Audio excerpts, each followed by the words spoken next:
Hello student, তোমরা যারা ক্যালকাটা ইউনিভার্সিটির আন্ডারে থার্ড সেমিস্টারের ছাত্রছাত্রী আছো, এখন তোমাদের হিস্ট্রি জেনারেল অর্থাৎ ইতিহাসের পাস কোর্সের ক্লাস আছে।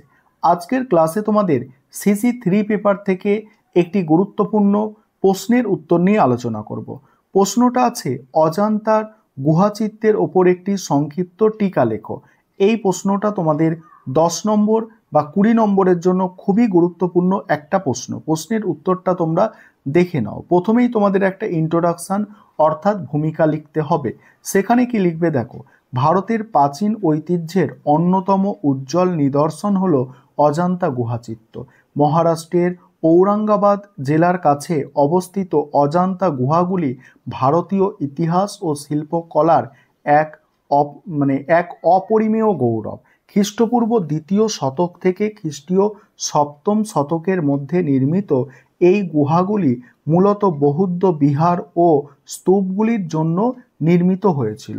এগুলো সারা বিশ্বে প্রসিদ্ধ কারণ গুহাগুলির দেয়ালে খোদাই করা চিত্রগুলি বৌদ্ধ ধর্মের নানা কাহিনী, তাদের জীবনধারা, ধর্মীয় মন্ত্রণা ও মানবিক আদর্শকে তুলে ধরে। তারপরে বলা হচ্ছে দেখো, অজান্তা গুহাচিত্রের বিবরণ। অজান্তা গুহাগুলি একটি খাড়া পাহাড়ের গায়ে খোদাই করা হয়েছে এবং এতে মোট 30টি গুহা রয়েছে, যার মধ্যে 1 থেকে 29 নম্বর গুহাগুলি আবাসিক ও প্রার্থনা স্থানের জন্য নির্মিত। এই গুহাগুলি চৈত্য এবং বিহার হিসাবে বিভক্ত। গুহাগুলির ভেতরের দেওয়ালে যে সমস্ত চিত্রাঙ্কন করা হয়েছে সেগুলি মূলত বৌদ্ধ ধর্মের জটিল জীবন দর্শন ও রীতিনীতি সংবলিত। বিভিন্ন জাতক কাহিনী যেমন বিশ্বান্তর, তারপরে চাঁদান্তা, সিবিলিং এবং শকুন্তলার কাহিনীগুলি অঙ্কিত হয়েছে। তারপরে দেখো পরের পয়েন্ট, শিল্প ও শৈলী। এখানে কি বলা হচ্ছে দেখো, অজান্তার চিত্রশৈলী ভাস্কর্য ও চিত্রকলার একটি মিশ্রণ, যা ভারতের প্রাচীন চিত্রশৈলীর অনন্য উদাহরণ। এই গুহাচিত্রে ব্যবহৃত রঙগুলি প্রাকৃতিক উপাদান থেকে তৈরি, যেমন গাছের বাকল, পাথরের গুঁড়ো এবং শঙ্খ। এগুলি মূলত শুকনো প্লাস্টারের ওপর অঙ্কিত হয়েছিল। চিত্রগুলিতে মানবদেহের সুষম, কোমলতা সম্পন্ন এবং আবেগপ্রবণ ভঙ্গিমা ফুটিয়ে তোলা হয়েছে। এক্ষেত্রে শিল্পীরা মুখাবয়বের অঙ্গভঙ্গি এবং হাতের মুদ্রা ইত্যাদির ওপরে বিশেষ মনোযোগ দিয়েছেন। তারপরে দেখো ধর্মীয় ও সামাজিক প্রেক্ষাপট।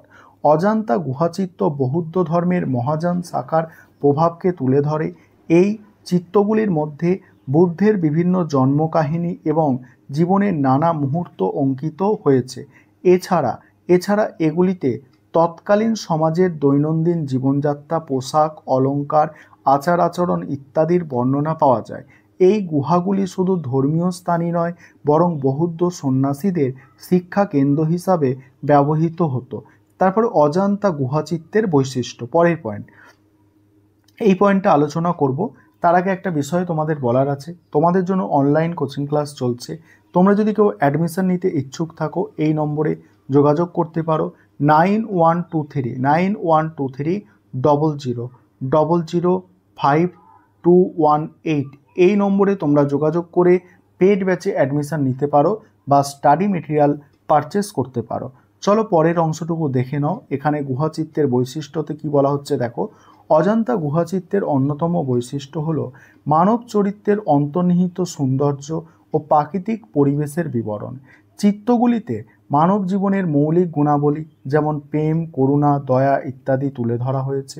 এছাড়াও প্রাচীন ভারতীয় শিল্পের একটি উন্নততর স্তরে এই চিত্রশিল্পটি স্থিত হয়েছে। এর মধ্যে প্রতিটি চরিত্রের আবেগ ও চেহারার বর্ণনা এত নিখুঁতভাবে প্রকাশ করা হয়েছে যে শিল্পকর্মগুলি বাস্তবসম্মত বলে মনে হয়। তারপরের পয়েন্ট কি আছে, সংরক্ষণ ও মূল্যায়ন। এখানে কি বলা হচ্ছে দেখো, অজান্তা গুহাচিত্র ভারতীয় ঐতিহ্যের অবিচ্ছেদ্য অংশ।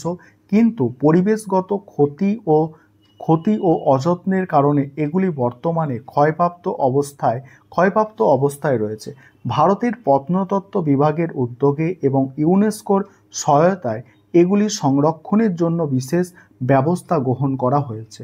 1983 সালে অজন্তা গুহাগুলি ইউনেস্কো কর্তৃক বিশ্ব ঐতিহ্য স্থানের মর্যাদা লাভ করে, যা এর গুরুত্বকে আন্তর্জাতিক মহলে তুলে ধরেছে।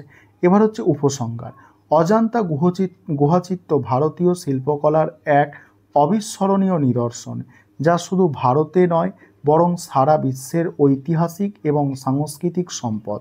এর প্রতিটি গুহা, প্রতিটি চিত্র ও ভাস্কর্য একটি বিশেষ সময়ের কাহিনী বর্ণনা করে, যা আমাদের অতীতের সঙ্গে সংযোগ স্থাপন করে।